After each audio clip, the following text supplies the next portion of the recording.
dashing. Is that your best Star Wars post, Chris? Yeah, this is my best Star Wars.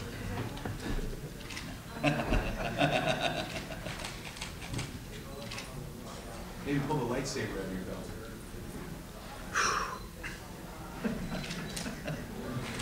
belt. I should tell you, my girlfriend's father is a guy named John Dykstra who did all the special effects for Star Wars, and this is an original Star Wars crew shirt. Wow. Which was just sitting, you can see the image actually bled through the back because it was sitting in a box for so long. And she raided his garage for me. First question is, will Chris make it out of the room? Oh yeah, why would I say that? Why would I say that? Hey zombies, live flesh. This doesn't even do it. Oh, it does actually talk to your camera. So you heard all of this. Okay, good. If you didn't use it, would be great. First of all, I want to say I support Harvey Dent. This is press conferencey. Well, does anyone have any questions? Or do you want to just talk? Sure, I got a question. Sure. It's not really Star Wars related, but it is Chris Hardwick related. Okay. I know you're very busy with the Nerdist. I know you got a lot of stuff going on, but is there any possibility, and have you ever been approached to host Attack of the Show on a permanent basis? Well, there was a brief conversation, but it's just unfortunately impossible with because I'm doing Talking Dead and then the Nerds TV show for BBC America, and I'm shooting a pilot for Comedy Central in about 6 weeks. So it's a time issue, and also, you know, when you work with companies, if you already have a couple of jobs, they don't want to take you in like 4th position, which means that their priority is like kind of at the bottom of the queue.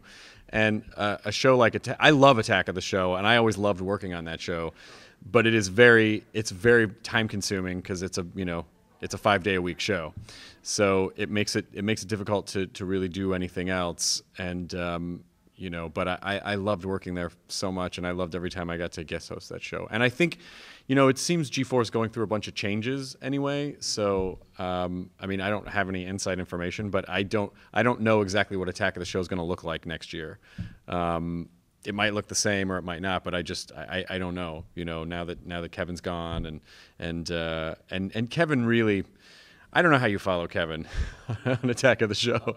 I mean, that show was so much his point of view that even if I had the schedule to be able to do it, I'd be really nervous about it. So I think someone also said a couple years ago, they're like, "Oh, if Joel leaves the soup, would you want to take over?" And I'm like, I don't know how you take over when they've done it beautifully. It just, yeah, exactly. And then it's like, "Oh, hi, I'm gonna." Similar sensibility, I would say, to Kevin. I mean, not the same, but there's a similarity in so many ways. And by the way, how dare him have dreams and aspirations to leave the show? Well, Kevin's been with that network in one form or another for like 10 years. I mean, he was there at Tech TV, and then he was there for Screensavers, and then he was there for Attack of the Show, and so, he really put in his time, and I know he loved working there, but it is schedule-wise, there just isn't a lot. I mean, that show is very, very demanding. So I was sad. I was actually really bummed that I couldn't do it, because my urge would be like, take every job you can, but particularly Attack of the Show, because it's such a fun group of people, and obviously the content is easy for me because I know it all, and I had done it for so long. But yeah, I don't think I'm going to be able to. Guest hosting, Yeah. I mean, I might rotate in. Who knows if any of these other? Well, I know Talking Dead's coming back, but if the other shows don't come back, then maybe in 6 months I'll be like, hey, that Attack thing. Maybe I should get on that. If I could ask Sure. you, if you can answer it, is there anything here at Celebration that you wish that you haven't seen that you were maybe hoping to see? Like anything, any sort of product development, program development, any news, anything? I haven't actually been able to see any panels or anything, and I didn't get to see Kevin Smith's thing the other night. I'm sure, but walking around the floor was, I mean. I got to see droid races, right. And the I got a Friend of the Legion plaque, and I got to take a picture with the Rancor monster, and I bought a bunch of stuff, bought a bunch of T-shirts. I must have bought like 20 patches for different things. I don't know why. I've never sewn a patch onto anything in my life, and the patches are they're like shiny, and I just buy them. Right. You know, I got stuff from Think Geek. I got a bunch of T-shirts, and so. I had a really good experience, and then almost for like a second, I was like, maybe I should finally get a tattoo. This is the place to do it. And then I'm like, no, that's a forever thing. Right. And is there anything you can tell us about the pilot you're working on for Comedy Central? Yeah, I mean, you know, truthfully, I wouldn't say that tonally it's too dissimilar from Attack, but you know, it's just more. Just me, basically. And so, I mean, you know, Comedy Central doesn't really have like a sort of like a nerd news wrap-up show. I mean, I think the closest thing they have to anything in our culture is Tosh, but he's just making fun of, I mean, it's not really, he's not of this culture. Right. And I think in school would have been the person to knock our culture into the mud and laugh while shouting loudly. So I kind of wanted to, and that's nothing against Daniel. It's just, that's just his point of view. So I really just kind of wanted to bring that kind of a vibe to Comedy Central and see if there was some comedy to be had. Oh, he's okay. Go for it. Given that nerd and geek culture is somewhat acceptable now in the mainstream media, do you think we're at a bubble and it could burst anytime now? I don't think, I mean, you know, I get asked that question a lot, and I don't ever think, because, you know, what it means to be, I think, a nerd in our culture is that you will try to understand something with, like, granularity that most people will not. And so, you know, yeah, I mean, we might be in a time where there are people who are sort of on the fringe of like, hey, look at me, I'm a cheerleader and a nerd. But, you know, as soon as that may not be trendy anymore, there's still a huge group of people that will always support that culture and still always, you know, know more than anyone else about whatever thing they're into. I just think it means, like, you know, maybe there won't be Glee at Comic-Con, which is fine with me. Yeah, maybe. But, you know, the one thing that I think is good about it is that, you know, because the culture is kind of blown up mainstreamy, you know, we get a Joss Whedon directed Avengers movie. That never, I mean, I think, you know, if you remember superhero movies from the 80s and 90s, they weren't amazing. So, you know, now we actually do have the power to get really fantastic television shows and really incredible films. So, you know, I think there's a pretty good upside to it. You know, even though, you know, people have been going to Comic-Con in San Diego for, you know, 15, 20 years, they're like, grumble.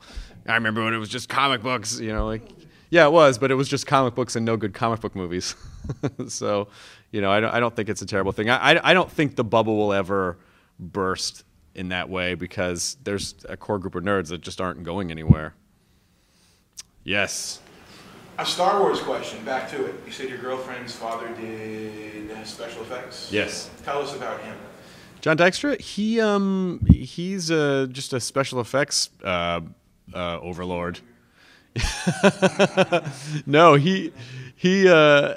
John only just did the first. He only did Star Wars. He didn't come back for Empire or after that. So, but you know, he's just kind of a legend in the special effects business. I mean, he's done pretty much most big movies that you've seen, Spider-Man and X-Men, and like he's pretty incredible.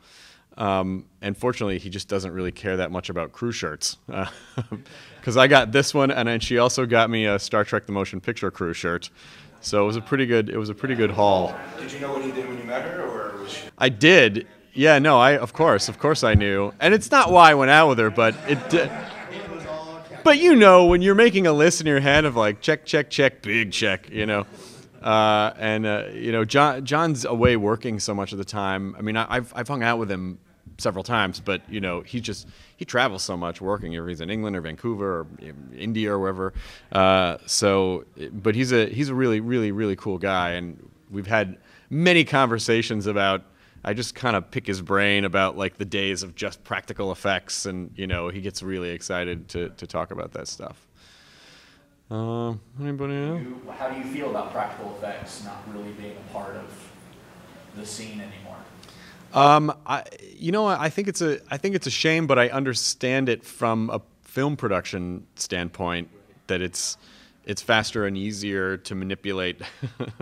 But at the same time, you know, whenever I see practical effects, I automatically feel a sense of like, oh, I really want to see more of that. You know, I think now it's more of an art form than a necessity to be able to use practical effects. But I like films that correctly use both, right. Where, you know, like things that should be practical are practical, and things that are, you know, CG or CG. Right. I think a healthy mixture of both is really good. Time for one more. One more. Are you ever planning on bringing anything Star Wars related into the Nerds channel? Oh my God, I would love that. Chris Andropoulos. What's the end goal for Nerdist as well? I mean, you seem to be just growing and growing and growing. So, I mean, aren't you afraid you're going to get exhausted? You know, I mean, listen, part of me wants to enslave the jock masses and have them toil in our underground sugar caves. That's a Simpsons reference. But, you know, I would love to do something Star Wars related on the Nerds channel. And, you know, we've established a really great working relationship with Lucasfilm with Course of the Force.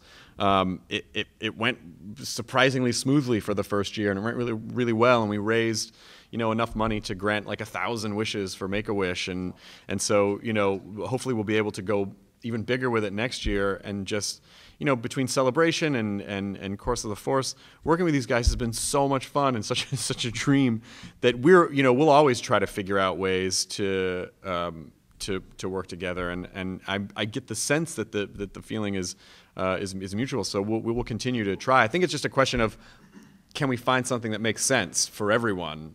Can we find the right idea? So we'll definitely keep trying, and, you know, hopefully we'll figure it out. Just one more quick one. Okay. Just on the way out.